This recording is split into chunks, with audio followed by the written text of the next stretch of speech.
నమస్కారం. ముందుగా VGR news ప్రేక్షకులకి స్వాగతం.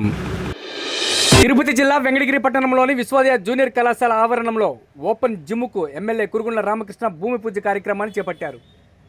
ఈ సందర్భంగా కురుగుండ్ల రామకృష్ణ మీడియాతో మాట్లాడుతూ విశ్వోదయ కళాశాల స్థలాలలో ఎవరైనా భవనాలు నిర్మిస్తే కూల్చివేస్తామని హెచ్చరించారు. కాంగ్రెస్ ప్రభుత్వం గతంలో 2009లో వారి కుటుంబ అవసరాల కోసం విద్యార్థులకు ఉపయోగపడే కళాశాల ప్రాంగణం వేలంపాట ద్వారా విక్రయించడం దారుణమని మండిపడ్డారు. ఇక్కడ కట్టడాలు నిర్మిస్తే విద్యార్థులే కూల్చివేస్తారని తెలిపారు. ఈ ప్రాంగణంలో కొన్నవారికి అవసరమైతే కాలేజీ స్థలంలో ఎక్కడో ఓ దగ్గర స్థలంకి బదులు స్థలం ఇప్పిస్తామని తెలియజేశారు. విద్యార్థుల భవిష్యత్తుతో చెలగాటం ఆడొద్దని ఎమ్మెల్యే మరోసారి హెచ్చరించారు. ఈ కార్యక్రమంలో municipal commissioner Sambasivaiah, DE Saikrishna, AMC chairman Punugoti Viswanatham, Padmasali రాష్ట్ర కార్పొరేషన్ డైరెక్టర్ శ్రీరామదాస్ గంగాధర్, పట్టణాధ్యక్షుడు అవ్వారు సత్యనారాయణ, మాజీ municipal vice chairman Beeram Rajeswararao, మాజీ పట్టణాధ్యక్షుడు మంకు ఆనంద్, మాజీ ఉపాధ్యక్షుడు యారం శ్రీనివాసులు, 5వ వార్డు ఇన్ఛార్జ్ మల్లారం బాబు, మాజీ కౌన్సిలర్ కొప్పరపు చెంగారావు, జనసేన పట్టణాధ్యక్షుడు రామారావు అనిల్, శ్రీకాళహస్తి దేవస్థానం ట్రస్ట్ బోర్డు సభ్యురాలు రుద్రాక్షల కౌశల్యమ్మ, కూటమి నాయకులు, కార్యకర్తలు, అభిమానులు పాల్గొన్నారు.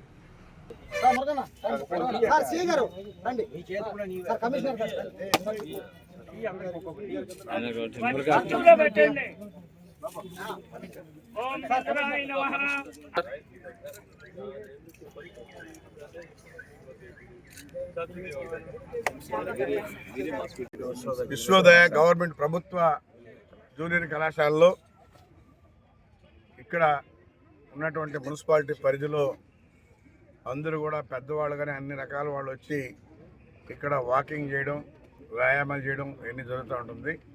అందుకని దీన్ని ప్రభుత్వ దృష్టిలో పెట్టి ఈరోజు ఇక్కడ ఓపెన్ జిమ్ కూడా ఏర్పాటు చేయడం జరిగింది. ఈ కళాశాల పరిధిలో ఓపెన్ జిమ్ ఏర్పాటు చేసి దాని అంచనా విలువ 8.5 లక్షలు ప్రభుత్వమే ఇచ్చి ఈ ప్రజల్ని ఆరోగ్యంగా ఉల్లాసంగా ఉండేదానికోసం ఏర్పాటు చేయడం జరిగింది. దీన్ని అందరూ కూడా పెద్దవాళ్ళు కానీ చిన్నవాళ్ళు కానీ అన్ని రకాల వాళ్ళు కూడా వినియోగించుకొని వాళ్ళ ఆరోగ్యాన్ని హెల్తీగా ఉండే విధంగా శ్రద్ధ తీసుకోవాలని చెప్పని కూడా తెలియజేస్తూ ఉన్నాం. ఎందుకంటే ఈరోజు ప్రభుత్వం కూడా ప్రజలు బాగుండాలి, ఆరోగ్యంగా ఉండాలనే కాన్సెప్ట్తోనే ఇవన్నీ కూడా చేస్తూ ఉన్నాం. గత ప్రభుత్వాలు ఎక్కడ ఏమీ చేయలే, ఉన్నటువంటి ఆస్తుల్ని అమ్మేదానికి ప్రయత్నాలు చేశారు.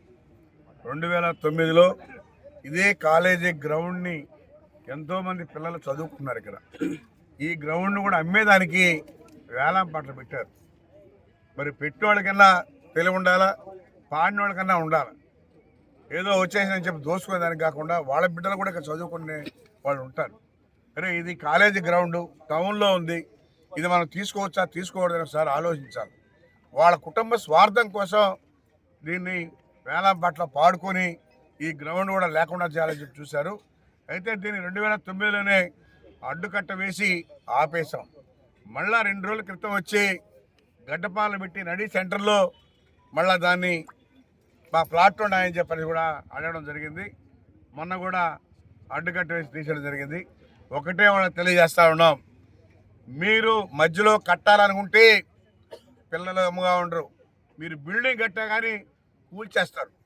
కాబట్టి దయచేసి ఎక్కడైనా మీకు ఇచ్చుంటే అలాట్ అయింటే మీరు రండి, పక్కన ఎక్కడైనా ఇస్తాం. ఈ గ్రౌండ్లోనే ఒక వారగా ఇస్తాం కానీ మధ్యలో ఇచ్చేదానికి ఎవరు ఒప్పుకోరు. దీన్ని కలెక్టర్ దృష్టిలో కూడా ఉంది. కలెక్టర్ కూడా ఇచ్చే సమస్య లేదని కూడా నిన్న చెప్పాడు. కాబట్టి దీన్ని దృష్టిలో పెట్టుకోండి. ఈసారి వచ్చిగానా నడి సెంటర్లో మీరు ఏదైనా చేయదలుచుకుంటే ఖచ్చితంగా జైలుకు పోతారని చెప్పి కూడా తెలియజేస్తూ ఉన్నాను. ఎందుకంటే పిల్లల భవిష్యత్తు ఇది, ఎంతోమంది ఆడుకుంటారు. కాలేజీ ఉంది, కాలేజీ గ్రౌండ్ ఇది, అమ్మే హక్కు లేదు. గతంలో వాళ్ళు మరి కావాలని స్థానికులైతే ఆ పని చేయరు. వాళ్ళు బయట నుంచి వచ్చి ఇక్కడ ఆస్తులు అమ్మాలని చెప్పని కూడా ప్రయత్నాలు చేశారు. ఆ 2009లో అడ్డుకోను కాబట్టి ఆగింది. కాబట్టి ఇది ఖచ్చితంగా పిల్లలకి చదువుకునేదానికి జూనియర్ కాలేజీ కానీ గ్రౌండ్ కానీ ఇది ఇట్లే ఉండాలా. ఏమన్నా పాడుకొని ఉంటే అది కూడా రండి మాట్లాడదాం, ఎక్కడైనా సైడ్ ఇస్తాం. కానీ మీరు మధ్యలో కట్టదలుచుకుంటే బిల్డింగ్ కూడా కూల్చేస్తారని చెప్పని కూడా తెలియజేస్తూ ఉన్నారు. దీనిలో అందరూ కూడా చైతన్యవంతులు కావాలి. ఇది నా స్వార్థం అయితే కాదు, ఈ పిల్లల కోసం, మీ బిడ్డల భవిష్యత్తు కోసం నడి బొడ్డులో ఉంది కాబట్టి నడి టౌన్లో ఉంది. అందరూ కూడా చైతన్యవంతులయ్యి మీరందరూ కూడా సహకరించాలా. ఎవరు కట్టదలుచుకున్నా కానీ అందరూ ఉప్పిమడిగా వచ్చి దాన్ని కట్టడి చేయాలని చెప్పని కూడా తెలియజేస్తా ఉన్నాం. పిల్లలు కూడా చెప్పండి ఉన్న వస్తే మేమే కాదు కదా మాకు కూడా బాగా వచ్చి ధ్యానం చూశాడు వెంటనే మళ్ళీ క్యాన్సిల్ ఇచ్చాడు.